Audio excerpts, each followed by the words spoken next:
take two. Good afternoon. My name is Ramon Lominkit II. I'm here to present my project. The title is a recommendation to the City of Azusa government to implement hybrid or electric vehicles for its car fleet. I would like to thank the members of the committee for their support, guidance, and presence today. And for the rest of the guests, good afternoon. Before I begin, I want to describe briefly how I'm going to go about my presentation. First, I'll introduce the topic. Second is I'll go over the literature review. Third is a discussion of the methodology used for the study and how I got to the findings and analysis. Then hopefully arrive at a conclusion that we can all follow. And finally, I'm going to wrap it up with 5 key recommendations on why the city would implement hybrid or electric vehicles for its fleet. Also, when I say electric vehicles or EVs, I generally mean all types of electric vehicles. There are 3 main types, which I'll discuss later. But when I say EVs, I mean all types. And when I say the city, I'm referring to the city of Azusa. So why EVs in the city of Azusa? Well, I believe that next slide. So why EVs in the city of Azusa? I believe that environmental issues such as global warming are important issues that have to be dealt with today if we want to have a sustainable future. And I believe EVs could offer some solutions to these problems.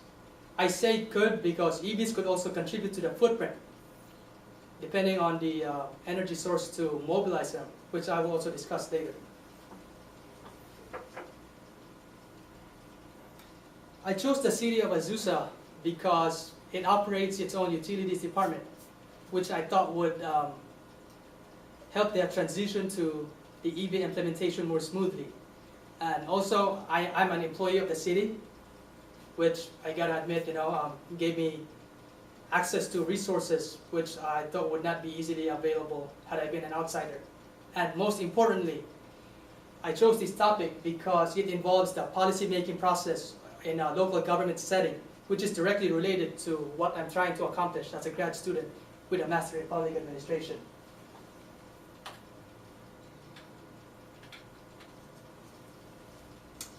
Okay, the popularity of hybrid and electric vehicles is driven by competing interests in the economic, political, and environmental landscape.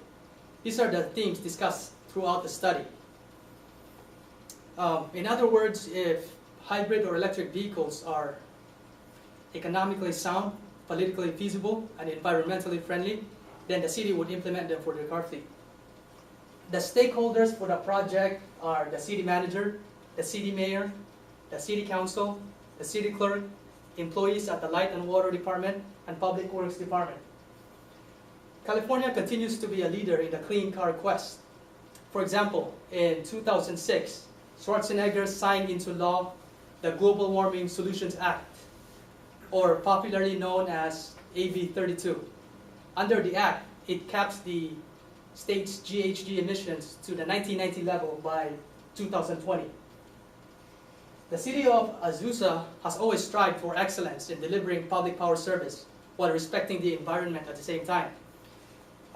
It's shown commitment to lower the carbon footprint by expanding its portfolio with renewable energy sources and purchasing 2 hybrid electric vehicles.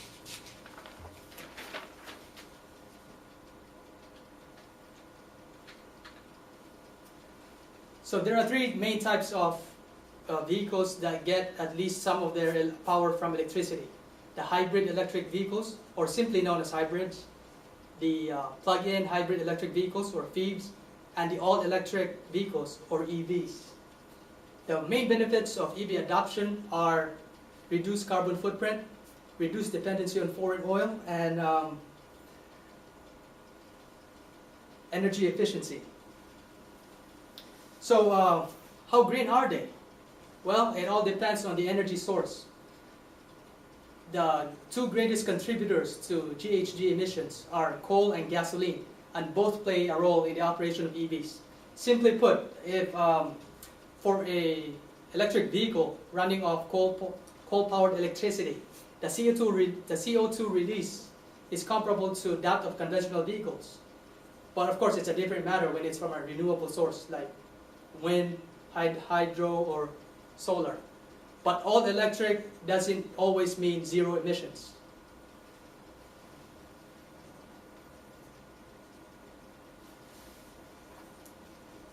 Nevertheless, most experts agree that a mustard source of pollution is easier to control than a mobilized one.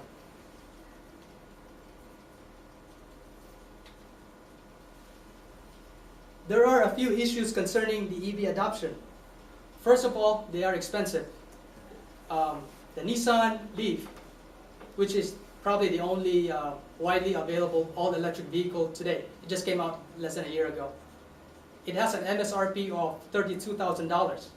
And the Chevy Bolt, the only plug-in hybrid electric vehicle most widely available, has an MSRP of $40,000. And like I mentioned earlier, the source to mobilize these vehicles is important. For environmental reasons, it's preferred to have a renewable source. Range anxiety refers to the driver's fear of being stranded and miles away from a power outlet. Depending on a number of variables, the Nissan Leaf is designed to go for about 100 miles per single charge, which is pretty decent, but still, you don't want to get stuck in the middle of nowhere and not a charging station nearby. Besides being bulky and heavy, the large battery packs may need replacement more than once or twice throughout the life of its vehicle. And disposal is also a concern since they are not very environmentally friendly. So EVs are a new technology, and it's understandable that there are a few concerns with them.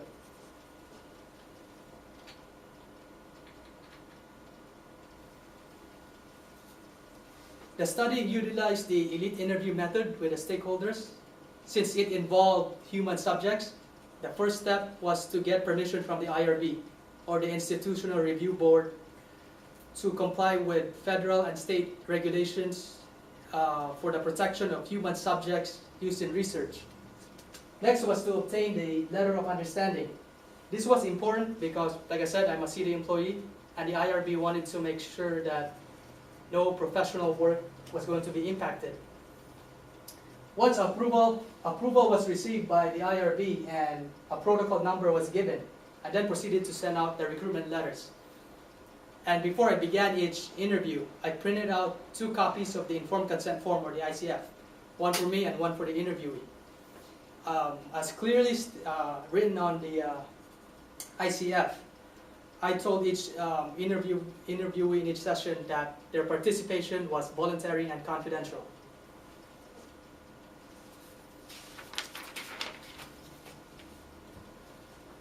Ten questions were selected by me and arranged by teams. The first team was the challenges of EV implementation. The second was financial feasibility. Third was the role of the stakeholders, and finally the environmental impact.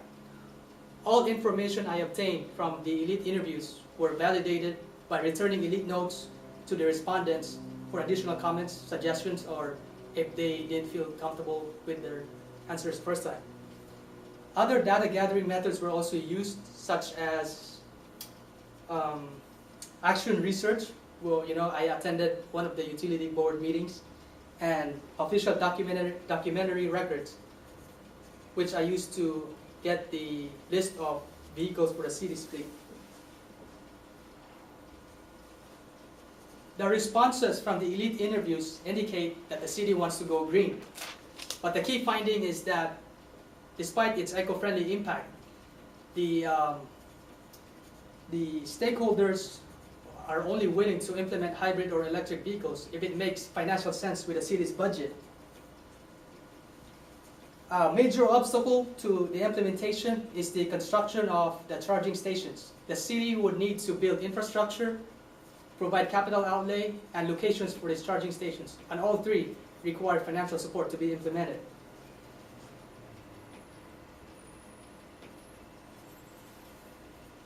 The business case is the most important aspect of the EV implementation. For the stakeholders to want to adopt hybrid or electric vehicles, there has to be some type of return on the investment. For hybrids, there is an economic benefit. I'll talk more about that later. And for the plug-ins and the all-electrics, not so much. The city manager, the city mayor, the city council are all decision makers for the city. All the other respondents can make recommendations or provide input, but the policymakers have to be committed to for this project to come to fruition. The environmental impact of EV implementation for the city is minimal. It's minimal because it's a small city, but the bigger impact would be the example that it sets to the residents on environmental responsibility. As of today, hybrids offer the best option for the transition.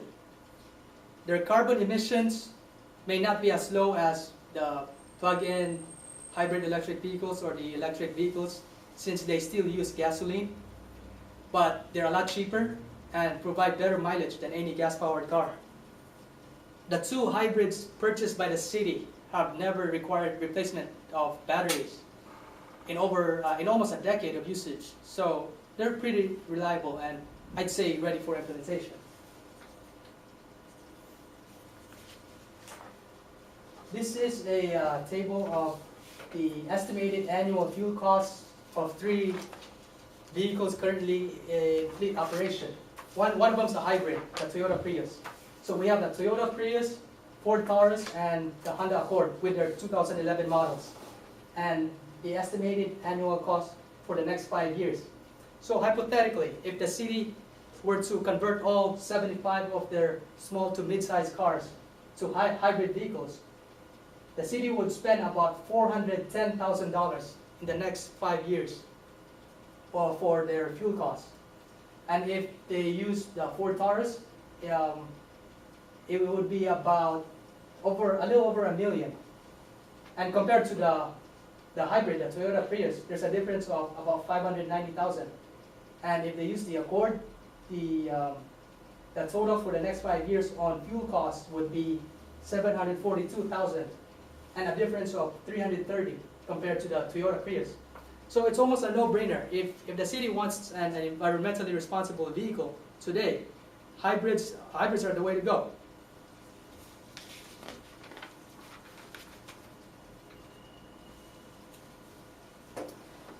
A majority of the respondents concur that at some point in the future, all vehicles for the city's fleet be converted to their hybrid or electric version, provided a budget is available.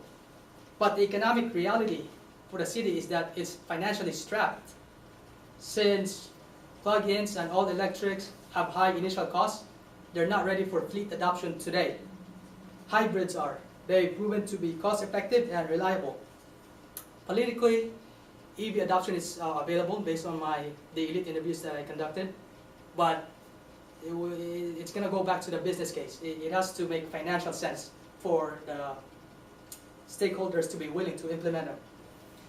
The environmental impact, like I said, is minimal since it's a small city.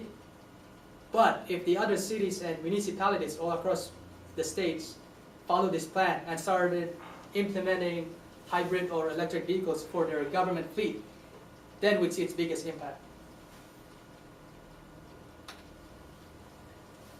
Recommendations. My first recommendation is that the city have an in-depth cost-benefit analysis to quantify the financial and environmental impact of the potential EV adoption. This is important because the result could change the mindset of those officials who were initially reluctant to modern technology application. They have to understand that it is a need, not a want. Leadership officials have to be committed to new ideas. It's got to take a progressive management team for the citywide adoption of hybrid or electric vehicles to be feasible. At the very least, the city should go with hybrid technology today with their cars or lighter duty trucks. Like I said, they've proven to be cost effective and reliable. Wholesale conversion of the city fleet is impractical. Baby steps must be taken. A reasonable goal would be to implement about 30 to 50% of the city fleet to hybrid or electric for the next 5 years at a rate of less than 10% each year. That's a more realistic goal. And finally, the City of Azusa government should take the initiative and become early adopters. By not waiting till it's mandated by law, I believe it's going to set an example to the residents on environmental responsibility. That's it. Okay, very good. Thank you. Okay, that was the easy part. Do you want to start us off? Yeah. Okay. Let's see, in your paper, you discussed President Obama's initiative to give incentives, $7,300 for people who bought these types of vehicles. But you didn't talk about it in your presentation. Can you talk about the federal initiative to kind of initiate this movement and what they're doing on the federal level? Right. Before, when the hybrids first came out, there were a lot of federal incentives to buy them. But since the technology, hybrid technology, has progressed to a point where pricing is competitive with conventional cars, I think today there's virtually no more federal incentives. But there are tax credits available and rebates for electric and plug-in hybrids since they're new. The federal government wants to make them widely available. But I've spoken with some officials for the city. If we were to start purchasing the all electrics and the plug-ins, we're not going to get any incentive since we're a city. We're going to be paying premium for these vehicles, the full price. So the incentive, that's just for individuals, it's not for government agencies? I'm not sure about the other agencies, but not for the City of Azusa government. Okay. For people who are buying this for themselves, how are they recharging their vehicle? The City of Azusa is currently soliciting proposals from outside companies to start estimating the cost of the infrastructure for charging stations. The city has its own utilities, Yeah. but my research didn't go that far since I tried to focus within the city and not the residents. Yeah, but I'm in a Nissan car display area, and this guy's trying to sell me a Leaf, and he's going to charge it up before I drive it off the lot. But how does he expect me to recharge it once I get it home? I think when you have it home, you have to have it fully charged. I don't know where else you can get it charged. And So you can't charge these electric vehicles in your home? yeah, you can. You can? Yeah. Okay. Why not have electric vehicles for Azusa and have them recharged in people's homes and then just pay for the recharging at the home? I think majority of the vehicles in the city stay in the city. They're not taken home by the employees. Yeah. And so I think So you need the charging stations. you need even charging though stations. An individual citizen wouldn't need a charging station. An individual citizen can have his or her charging station installed by an electric company. Okay. But for the city, like I work at the electric yard, we have about 10-15 vehicles. Yeah. Only one is taken home. Only the supervisor takes to get the vehicle home. The rest of the employees, they use the vehicles, but at the end of the day, they stay there. Okay. Dr. Emerson, may I interject with Yeah. regards to your question?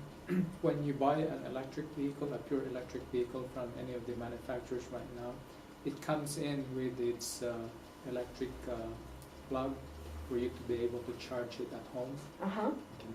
Now, if you happen to drive it outside your premises and then you happen to have it discharged, you have a means to be able to plug it at some other facilities, provided that plug is compatible with what you got. So the key here is that if you happen to have driven it at a far away location where there are no outlets available for you to charge, that's where the difficulty would arise as far as charging. But most of the vehicles that come right now comes with either a level 1 charging mechanism or a level 2 or a level 3 charging stations. The ones that are being built for public charging stations are called level 3 because they are fast chargers. It only takes about 30 minutes. The one that you have at home is about 8 to 12 hours to be able to get it fully charged. okay. There's a bit of technology there that I think I missed. Okay. Renford, any more? Yeah, what about, I didn't see much talk about the political resistance, you know, the ideological resistance. I mean, if you look in and listen to political discourse, it's almost anathemas to for some people to embrace green, to embrace efficiency, to embrace you know, global warming, anything that is you know, deemed by liberals as being healthy for the environment. Conservatives say is bad, that these people are kooks, that, you know, we shouldn't do this. What did you give any thought to the kind of political discourse affecting decisions in your paper? Yeah, on my paper, I narrowed it down to the city of Azusa politics. Based on the elite interviews that I conducted, I get the sense that the city doesn't want to be a leader. It tends to be a follower when it comes to, you know, becoming an early adopter. It waits and sees what the other cities are doing first, municipalities. But I've also, when I attended the utility board meeting, I noticed that when it comes to hybrid or electric vehicles, they have a different mindset. I think they feel positively about this since they have their own electric utilities. And at that utility board meeting, they actually talked about soliciting proposals, like I said earlier, to have a company, you know, do an estimate of the possible cost for the charging stations, not for the fleet, but for the residents of the city. So, So from a big picture perspective, I'm saying in your paper, I would like to see at least a paragraph somewhere in your paper when you talk about obstacles. The obstacles to implementing this on a larger scale are not just numbers. It's not just a cost-benefit type of equation. It's something more than that. It's ideology. You have all of this discourse going back and forth. So, you know, someone who is a conservative mayor is not going to be inclined to embrace green like someone who is a progressive or a Democratic mayor. And so what I'm saying is, from a big picture perspective, if you just put a paragraph in your paper about the political discourse that is potentially an obstacle for this being embraced. yeah, on a bigger picture, I understand what you're saying. Most conservatives, some conservatives don't even believe in global warming. I mean, Right. why would they want to provide incentives, use, you know, federal tax dollars to provide incentives for individuals to purchase these vehicles? And I talked about AB 32 earlier for the state of California. Big oil companies are putting in initiatives to delay the implementation of AB 32. I think one of them is Shell, you know, that they don't want these programs. They say that it's going to lose jobs, but the counter argument to that is that it's also going to create jobs. It's also going to create green jobs. So I don't know where it's kind of difficult to find a common ground between the liberals and conservatives when it comes to the environment and, you know, electric vehicles. So, but you know, like I said, I wanted to recommend a cost-benefit analysis to quantify the data. Like, how much difference really does it make if we were to implement hybrid or electric vehicles financially and environmentally, would it really lower the carbon footprint? Are we gonna get savings? The initial costs are high. Is it gonna be offset since we're not gonna be using gasoline anymore? And of course, the electric rate is cheaper than gasoline. So if the data is quantified, I think we'd get a better picture and provide a solid argument.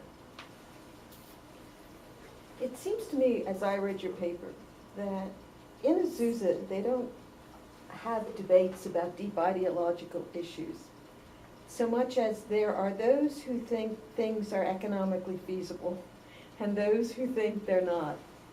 And so that's, as I read the lay of the land, I don't think I'd find, or would I find, lots of people in Azusa who think that there's really no global warming and it's just a ruse by liberals? Or would I just find people who are more inclined to worry about the costs associated with this than other factors? Yeah, right now, for the city, and I guess for the rest of the country, the financial sense is what makes most sense right now. The city is not in a good position to, to implement electric vehicles with all its risks and concerns. It's a new technology. So when they, if they want to wait and, begin implementation later, I think that's actually, I'd recommend that. But for today, they can go with the hybrids. They've consistently proven to be cost effective. So hybrids today and transition to electric slowly. Okay. I had one other question. Please feel free to chime in, anybody, with whatever questions you had. I had one. What do you mean by a mustard source? Oh, a mustard source of pollution is when you, for example, if the city implemented electric vehicles, they're gonna be charged in one station, in one location. Mm-hmm. The source of the pollution will be from that location of charging stations. Okay. And a mobilized source of pollution is the pollution from the however many tailpipes are out there with the gasoline-powered vehicles. Okay. And so you're in favor, if I understand this, you're in favor of having a mustard source? Yes, ma'am. It's easier to control that way. Okay. I have one, I guess, again, this must be my technical lack of expertise here. It's clear to me that we can look at the cost of these vehicles. We can look at the gasoline usage. We can look at the miles per gallon, blah, blah, blah. And all of that works nicely into a benefit cost analysis. But if I were trying to do a benefit analysis in terms of the impact on the environment, I don't know how I would do the benefit part. How do I value the benefit of the reduced carbon emissions? Well, a benefit of reduced carbon emissions would be nice, clean, fresh air, Mm-hmm. and we'll have a healthy city of Azusa residents. And if there was a analysis made to show numbers, like with electric vehicles, the carbon footprint would be lowered to a certain degree. Mm-hmm. And I think that would convince people to start believing into applying this modern technology. Okay. So you would see the way of measuring the benefit for the lower carbon footprint as lower healthcare costs for residents? Yeah, that's one of them. Okay. Less smog, you get to see the sky better and breathe easier. Yeah, my problem with benefit cost analysis is the need in using that analysis model of coming up with market values for things. Right, yeah. And what I don't understand when we do these kinds of things is how do we get a market value for the fact I can breathe easier?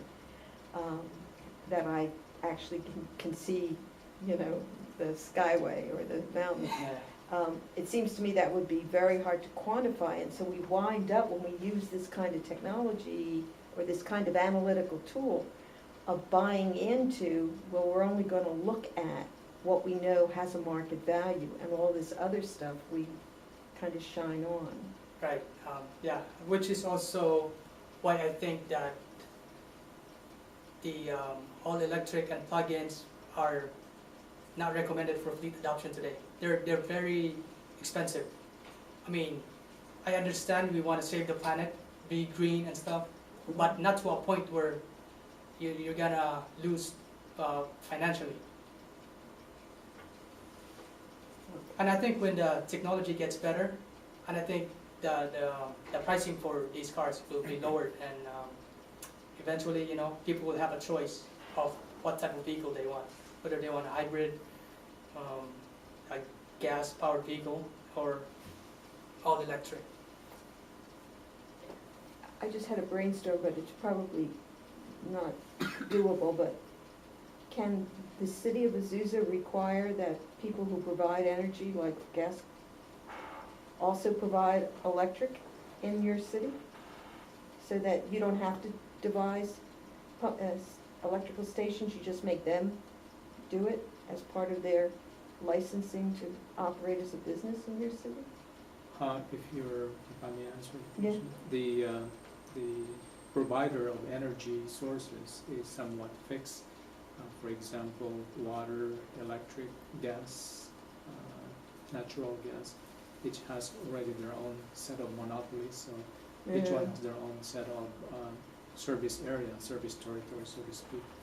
Azusa, City of Azusa happens to have a small municipal electric utility, and they just serve a 15 square mile of service area, but they are surrounded, they're like an island in an ocean of Southern California energy companies. Okay. Do you have any questions that you would like Yeah, to I throw in? have There a we go. question, and just wanted to get a good understanding from Ramon. You cited at least 3 major challenges for adoption of electric vehicle, and Yes, sir. if you could repeat those again for us, for our understanding right now, and at the same time, while you're citing those major challenges, could you also cite at least 3 major benefits that would help far outweigh those challenges? Yes, the challenges that I mentioned earlier were the initial costs. The electric vehicles and plug-ins are very expensive. And environmentally speaking, the source of power to mobilize them is also a challenge. We need renewable energy sources. That's recommended. And driver anxiety, like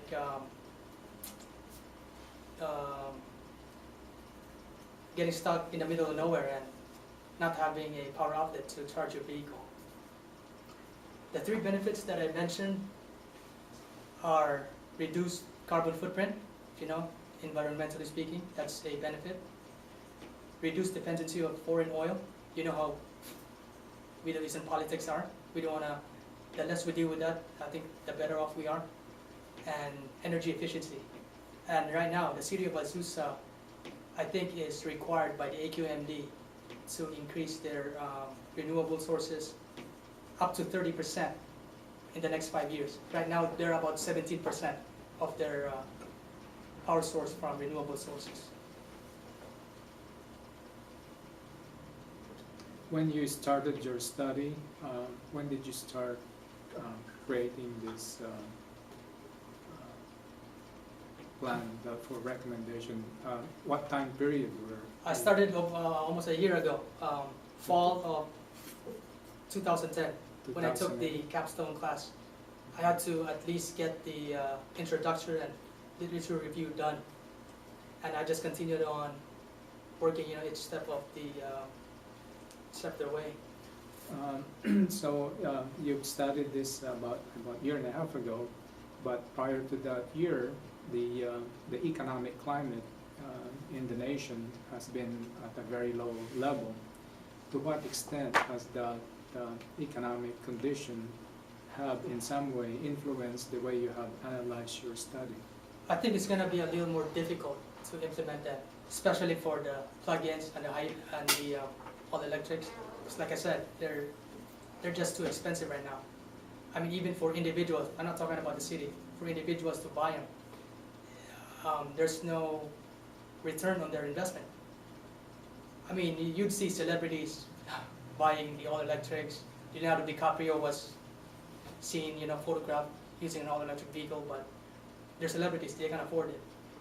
The average person, it's gonna be financially difficult. So, since that's the case, they'd rather go with a gasoline vehicle, or maybe a hybrid. In your recommendation, you've initially approached your recommendation in some sort of a staggered implementation. Correct. You wanted the city to first start with hybrid electric vehicles, and you justified your recommendation on the basis of this analysis that you have performing here. Are these savings actually actual savings over the 5-year period, or are they incremental savings? They're actual savings based on the fuel economy guide. The analysis that I just showed was a annual estimated fuel costs of each vehicle. They have a annual fuel cost estimates for each vehicle. So I got the data from the fuel economy guide and compared them with the 3 cars that are currently in fleet operation. So you took the mileage of your cars as they actually are, and you applied the theoretical or the marketing notion of how much would you save per mile, and you cranked it out to see what the dollar difference was. Right. And instead of using the actual model, because there are 75 cars, I can't do it one by one. I just used the 2011 models. Because the city, no matter what, if a car is broke or it needs replacement, it's going to have to purchase a vehicle, whether it's a hybrid or gasoline or all electrics. That vehicle has to be replaced. So that's why I just used the most recent model, because that's what they're